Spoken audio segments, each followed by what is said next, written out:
আসসালামু আলাইকুম রহমতুল্লাহি ওবরকাতুহু। সম্মানিত দর্শক, নির্বাচনের যে খেলা একেবারে জমে ক্ষীর হয়ে গেছে। অসাধারণভাবে শুরু হয়েছে নানা রকম খেলাধুলা, পর্দার আড়ালে এবং পর্দার সামনে, দিনের আলোতে এবং রাতের আলোতে। খেলা শুরু হচ্ছে দেশের প্রত্যন্ত অঞ্চলে, যেখানে প্রার্থীরা নির্বাচনের জন্য ঘোরাফেরা করছে। খেলা শুরু হয়েছে ক্ষমতার যে সকল কেন্দ্র রয়েছে, কি সেক্রেটারিয়েট, কি যমুনা, অথবা ধরুন অন্য যে স্পর্শকাতর রাষ্ট্রের জায়গাগুলো রয়েছে, সেখানে নানা রকম সমীকরণ হচ্ছে। খেলা হচ্ছে রাজনৈতিক দলগুলোর মধ্যে জোট করা না করা নিয়ে। খেলা হচ্ছে দেশের বাইরে, দিল্লিতে, রাওয়ালপিন্ডি তো এখন আর নেই, ইসলামাবাদে। খেলা হচ্ছে বেইজিংয়ে, লন্ডনে, নিউ ইয়র্কে, ওয়াশিংটনে, সৌদি আরবের রাজধানী রিয়াদে এবং কাতারের রাজধানী দোহাতে। আপাতত এখানেই শেষ করি। খেলা হচ্ছে ব্যাংকপাড়াতে, খেলা হচ্ছে আন্ডারওয়ার্ল্ডে, যারা গুন্ডা বদমাইশ থেকে শুরু করে চোরা কারবারি, তাদের মধ্যে খেলাধুলা হচ্ছে। তো এ সকল খেলাধুলার মধ্যে নির্বাচনের যে তফসিল, এটি ঘোষণা হয়ে গেছে। খুবই সহজ সরল এবং চমৎকার একটি নির্বাচনের রোডম্যাপ প্রধান নির্বাচন কমিশনার ঘোষণা করেছেন। ডিসেম্বর মাসের 29 তারিখের মধ্যে মনোনয়নপত্র দাখিল করতে হবে। তারপর সেই মনোনয়ন যাচাই বাছাই শেষ করে ফেব্রুয়ারি মাসে যেভাবে প্রথমার্ধে, মানে 15 তারিখের আগে নির্বাচনের কথা প্রধান উপদেষ্টা বলেছিলেন, ঠিক সেইভাবেই একটি তফসিল ঘোষণা করা হয়েছে। যারা সরকারের পক্ষের লোক, তারা নানা রকম মুখ ঝুলিয়ে ঝুলিয়ে বলার চেষ্টা করছেন যে এতদিন যারা নির্বাচন সম্পর্কে নানা নেতিবাচক কথা বলতেন, যারা বলতেন ডক্টর মোহাম্মদ ইউনূস নির্বাচন দেবেন না, তিনি আজীবন ক্ষমতায় থাকবেন, এখন তাদের কি হবে, এখন তারা কি বলবেন, এইরকম পক্ষের যারা লোকজন তারা বলার চেষ্টা করছেন। আর ডক্টর মোহাম্মদ ইউনূসের অধীন কোনো নির্বাচন হওয়া সম্ভব নয়। যদি তিনি একটা নির্বাচন করেন, সেই নির্বাচনটি হবে পৃথিবীর সেরা নয়, সবচেয়ে একটা নিকৃষ্ট নির্বাচন। তৃতীয়ত, সেই নির্বাচনের মাধ্যমে যা কিছু সৃষ্টি হবে, এটির ফলাফল সেই যে প্রেসিডেন্ট সত্তার যে নির্বাচিত হয়েছিলেন, ওইরকম একটি ফলাফলের কাছাকাছিও নয়, তার চেয়ে অনেক অনেক নিকৃষ্ট ফলাফল হবে। এটা এক ধরনের লোকজন বলার চেষ্টা করছেন অনেক আগের থেকে। দ্বিতীয় গ্রুপ যেটি বলার চেষ্টা করছেন যে এই নির্বাচনে একটা ম্যাজিক্যাল ঘটনা ঘটবে। দক্ষিণপন্থী যে রাজনৈতিক দলগুলো রয়েছে, তারা এই নির্বাচনে ভূমিধস বিজয় লাভ করবে। ঠিক রাজশাহী ইউনিভার্সিটি, জাহাঙ্গীরনগর ইউনিভার্সিটি, ঢাকা বিশ্ববিদ্যালয়ের যে ছাত্র সংসদ নির্বাচনে দক্ষিণপন্থী গ্রুপগুলো জামায়াত শিবির যেভাবে সফলতা লাভ করেছে, ঠিক এইভাবেই তারা সফল হবেন। আবার আরেক পক্ষ বলার চেষ্টা করছেন যে সরকারের যে দুর্বলতা রয়েছে এই মুহূর্তে, সেই দুর্বলতার প্রেক্ষিতে আইন শৃঙ্খলা রক্ষা করা, মানুষের মনে বিশ্বাস প্রশ্বাস ইত্যাদি সৃষ্টি করা এবং মানুষকে ভোটের মাঠে ভয়হীন করার জন্য রাষ্ট্রের যে শক্তিমত্তা দরকার, সেটি নেই। ফলে একেবারে দলীয় পান্ডা যারা, প্রার্থীদের পক্ষে যারা জীবন বাজি রেখে কাজ করতে আগ্রহী, অথবা যারা ভাড়ায় খাটবেন টাকা পয়সার বিনিময়, এই দুটো গ্রুপ নির্বাচনের মাঠে মিছিলে মিটিংয়ে সক্রিয় থাকবে। কিন্তু যেহেতু জননিরাপত্তা এখানে কাঙ্ক্ষিত পর্যায়ে পৌঁছেনি, কাজে জনগণ এখানে স্বতঃস্ফূর্তভাবে নির্বাচনের মাঠে উপস্থিত হবে, ভোট প্রদান করবে। এটা বলতে গেলে অসম্ভব। 5% to 6% লোক ভোট কেন্দ্রে আসতে পারে, এইভাবে অনেকে ক্যালকুলেশন করার চেষ্টা করছেন। যারা এই ক্যালকুলেশনের বাইরে, তাদের বক্তব্য হলো যে এখানে মানে সকল মানুষ আওয়ামী লীগের প্রতি রাগ হয়ে আছে, সকল মানুষ ভোট দেওয়ার জন্য উন্মুখ হয়ে আছে। তারপর বিশেষ করে যে এই মুহূর্তে প্রায় 50% তরুণ সম্প্রদায় আছে যাদের বয়স 50-এর নিচে, এবং যাদের একটা বিরাট অংশ, অলমোস্ট 40% যারা জীবনে ভোটই দেয়নি, তারা এই বছর হুমড়ি খেয়ে পড়বে ভোটের ময়দানে ভোট দেওয়ার জন্য। ফলে 70%, 80% ছাড়িয়ে যদি ভোটাররা, 90% ভোটাররা ভোট কেন্দ্রে গিয়ে ভোট দেন, এটা অস্বাভাবিক কিছু না। এরকম চিন্তা ভাবনা করার লোকেরও কিন্তু অভাব নেই, এবং বিশেষ করে সরকারের যারা কর্তা ব্যক্তি তারা। এই বছর যারা জামাতের পক্ষে কাজ করছেন তারা মনে করছেন যে তাদের যে মহিলা সংগঠন রয়েছে সেই সংগঠন দিয়ে তারা একটা ভূমিধস বিজয় নিশ্চিত করবেন এবং বাংলাদেশে একটা নতুন ইতিহাস তারা তৈরি করবেন। এই গেল মানে ভোটের মাঠের একটা স্বাভাবিক হিসাবপত্র। আমি সব পক্ষের কথা বললাম, আপনি কোন পক্ষের কথা গ্রহণ করবেন সেটা আপনার ব্যক্তিগত বিষয়। এখন আমি আশ্চর্য যে ঘটনাগুলো ঘটছে গত কয়েকদিনে, যেমন ধরুন একটা নিয়ম হয়েছে যে যেদিন তফসিল ঘোষণা করা হবে সেদিন থেকে আর কেউ ভোটার হতে পারবে না। তো বোঝার চেষ্টা করুন, তো সেই অর্থে জনাব তারেক রহমান সাহেব এই তফসিল ঘোষণা করা হয়েছে, তিনি ভোটার হতে পারবেন না। তো তিনি যদি ভোটার হতে না পারেন, প্রধানমন্ত্রী হতে না পারেন, নির্বাচিত হতে না পারেন, তাহলে বিএনপির যে জনজোয়ার, এই জনজোয়ারটা কিভাবে পরিচালিত হবে? সরকার সেটা বুঝছে। বোঝার পরে এইরকম একটা এক্সিস্টিং আইন থাকার পরেও তারা বলছে যে তারেক রহমান সাহেব বিশেষ ব্যবস্থাধীনে তিনি ভোটার হতে পারবেন, লন্ডনে থেকে নির্বাচন করতে পারবেন। মানে বিএনপিকে একটা ফাঁদে ফেলানোর চেষ্টা। বোঝার চেষ্টা করুন, এখন যদি এই কাজটি তারেক রহমান সাহেব করেন, আগামীতে যদি তার প্রার্থিতা নিয়ে, তারপর তার নির্বাচনে জয়লাভ নিয়ে, তার ভোটার হওয়া নিয়ে যে কেউ রিট করে, সঙ্গে সঙ্গে সেই রিটটি গৃহীত হবে এবং পুরো প্রক্রিয়াটি প্রশ্নবিদ্ধ হয়ে যাবে। 2 নম্বর হলো যে এই কাজ যারা করবেন, ইলেকশন কমিশনের যে সমস্ত কাজ করবেন, তাদের পরিণতি গণেশ উল্টে গেলে ঠিক সেরকম হবে যেভাবে সাবেক নির্বাচন কমিশনারদের হয়েছে, কোনো সন্দেহ নেই। তো এক্ষেত্রে বিএনপি কি করতে পারে? বিএনপি সেটা হলো ওই যে আইনটি, সেই আইনটি তারা মানে রদ করার জন্য সরকারকে চাপ প্রয়োগ করতে পারে যে ভোটের একদিন আগেও বা 24 ঘন্টা আগেও যে কেউ ভোটার হতে পারবেন। আর নির্বাচনের তফসিল ঘোষণার পরে মানে যেদিন মনোনয়নপত্র জমা দেওয়ার শেষ দিন, তার আগের দিন পর্যন্ত যে কোনো প্রার্থী ভোটার হয়ে অংশগ্রহণ করতে পারবেন। এরকম বিধিবদ্ধ আইন না করে আগের যে আইন সেটার উপর একটা ধামাচাপা দিয়ে বিএনপিকে একটা ফাঁদের মধ্যে ফেলে দিলে বিএনপি নির্ঘাত নির্বংশ হয়ে যাবে। তো বোঝার চেষ্টা করুন যে কি ফাঁদটা বিএনপির জন্য পাতা হয়েছে। এই গেল এক। 2 নম্বর হলো যে শেখ হাসিনার কথায় কিছু যাকে বলা হয় নতুনত্ব লক্ষ্য করছেন।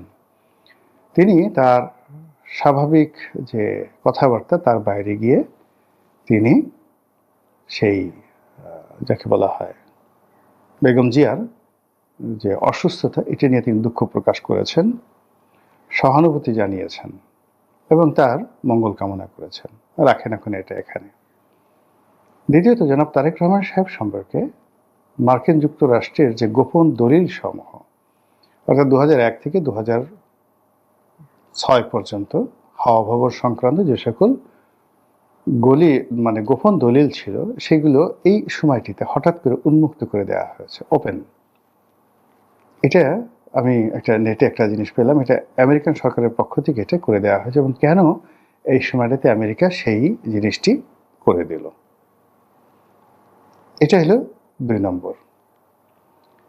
3 নম্বর হলো যে জনাব তারেক রহমান সাহেব ব্যক্তিগতভাবে অনেক দিন তিনি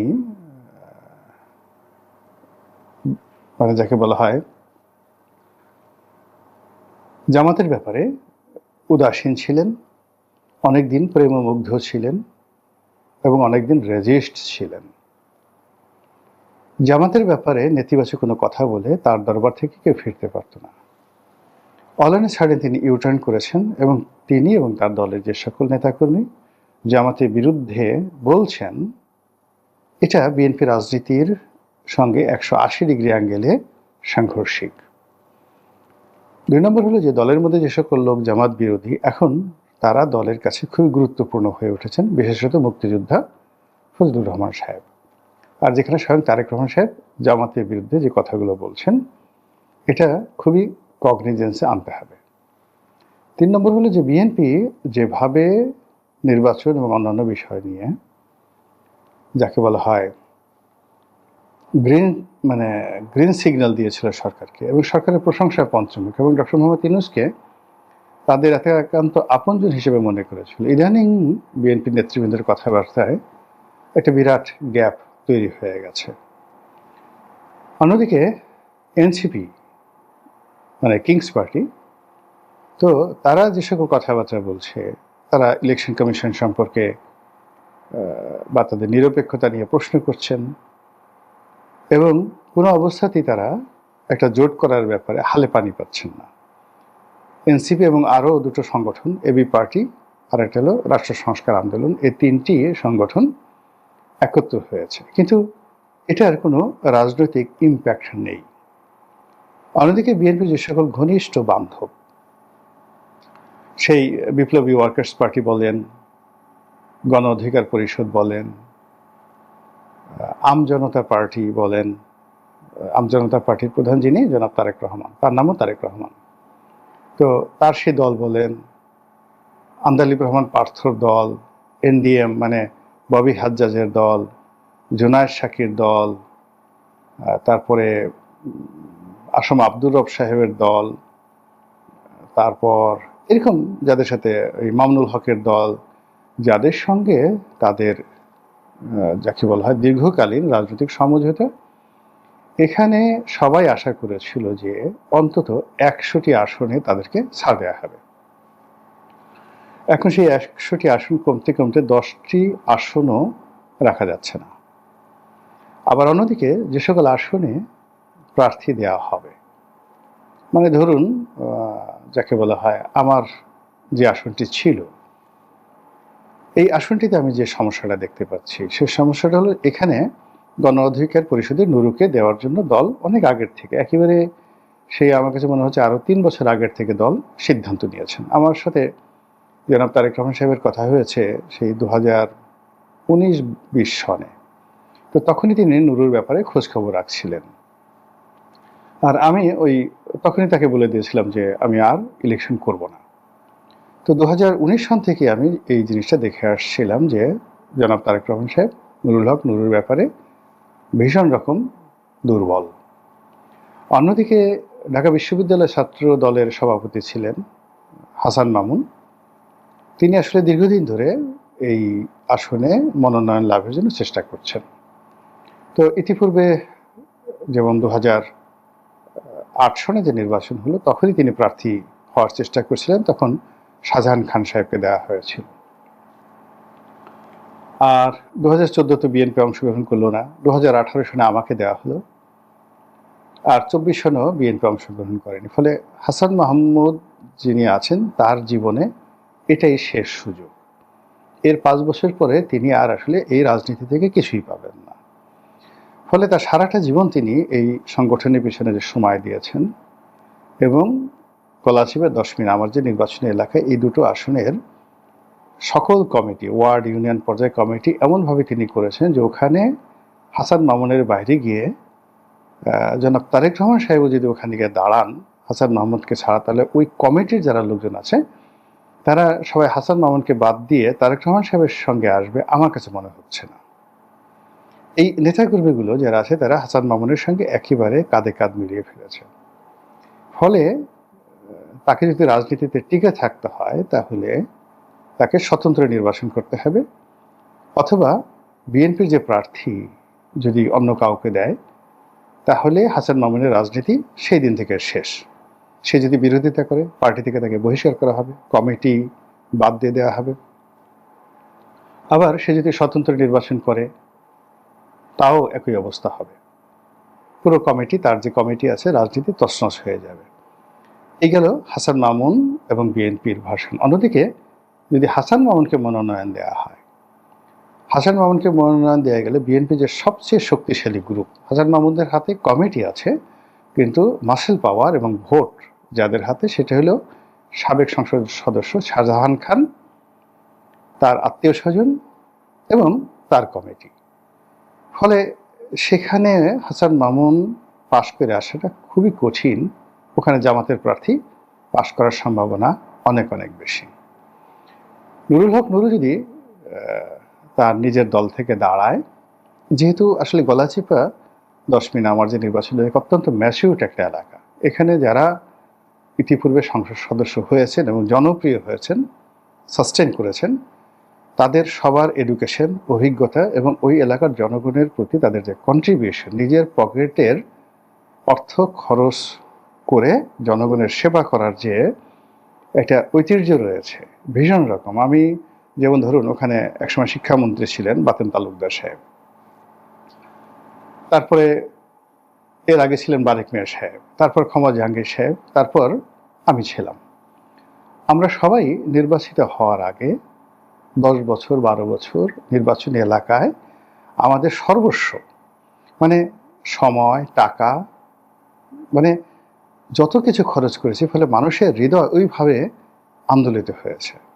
কিন্তু দেখা গেল যে আপনি খুব, মামুন যেটা করছে সেটা শুধুমাত্র রাজনৈতিক দল, কিন্তু মামুনের যেহেতু ব্যবসা নাই, বাণিজ্য নাই, তার স্ত্রী চাকরি করে, সীমিত অর্থ দিয়ে, মানে আমি যে কাজটা করেছি, ক্ষমা জাহাঙ্গীর যে কাজটা করেছেন, বাতেন তালুকদার যে কাজটি করেছেন, এটা সম্ভব নয়, তাদের পক্ষে সম্ভব নয়। আর নুরু তো মানে আরও মানে তরুণ। ফলে কি হচ্ছে, কিংবা এই যে এখন শাহ আলম সাহেব যিনি আছেন, তিনি একজন শিক্ষক মানুষ, জামাতের আমির, মানে পাবলিকে 1 কেজি মুড়ি খাইয়েছেন এরকম কোনো নজির নাই। ফলে হয় কি, 3 জন প্রার্থী, সম্ভাব্য 3 জন প্রার্থী, তাদের মধ্যে প্রতিযোগিতা হবে, কিন্তু জনগণের সহানুভূতি, আগ্রহ এবং তারা এমপি হলে এলাকার উন্নয়ন হবে এইরকম বিশ্বাস জনগণের মধ্যে হবে না। ফলে জনগণের ভোটের জামে সেটার পরিবর্তে মারামারি, কাটাকাটি, হানাহানি হবে, এবং যেই এমপি হোক না কেন আলটিমেটলি এলাকার শান্তি হবে না। আমি জাস্ট আমার এলাকাটা সম্পর্কে বললাম, পটুয়াখালী 4টে আসন সম্পর্কে আমি ঠিক এইভাবে নিরপেক্ষভাবে বলতে পারি। তো কি হচ্ছে যে বিএনপির যারা জোট সঙ্গী, তারা যেহেতু নিজেদের প্রতীকে লড়াই করছে, ওখানে অনেক জায়গা থেকে দিকে বিএনপির নেতাকর্মীর দ্বারা তারা ধাওয়া খেয়ে আসছে। কোনো জোট সঙ্গীরই এত শক্তি নাই যে বিএনপির প্রার্থীকে চ্যালেঞ্জ জানিয়ে বাপের বেটার মতো এলাকাতে দাঁড়িয়ে থাকবে। এই শক্তিটা কারোর নেই, কোথাও নেই। ফলে কি হয়েছে, সমস্ত জোটের যারা কর্মী, নেতা, তারা ভীষণ রকম হতাশ। দেখলাম তানিয়া রব, মানে আসম আব্দুর রব সাহেবের স্ত্রী যিনি ইলেকশন করবেন, তিনি সেখানে ধাওয়া খেয়ে আসছেন। ঢাকাতে আন্দালিব রহমান পার্থ, তার অবস্থাও ভালো না। ববি হাজ্জাজের অবস্থাও ভালো না। জুনায়েদ সাকি ধাওয়া খেয়ে আসছেন। এইরকম ঘটনা কিন্তু অহরহ ঘটছে। তো এই ঘটনা সময়ের মধ্যে ঢাকা বিশ্ববিদ্যালয়ের এক শিক্ষক সিরিয়াসভাবে লাঞ্ছিত হলেন। আইনশৃঙ্খলা আজকের দিন পর্যন্ত প্রতিদিনই অবনতি হচ্ছে। বিশ্ববিদ্যালয়গুলো এবং বিভিন্ন প্রতিষ্ঠান থেকে নানা রকম যে সকল কথাবার্তা শোনা যাচ্ছে, তাতে মনে হচ্ছে যে নির্বাচন সংক্রান্ত যে খেলাধুলা, এখন আরও অনেক কিছু বাকি আছে। মহান আল্লাহ আমাদের সবাইকে হেদায়েত দান করুন এবং হেফাজত করুন। আসসালামু আলাইকুম ওয়া রাহমাতুল্লাহি ওয়া বারাকাতুহু।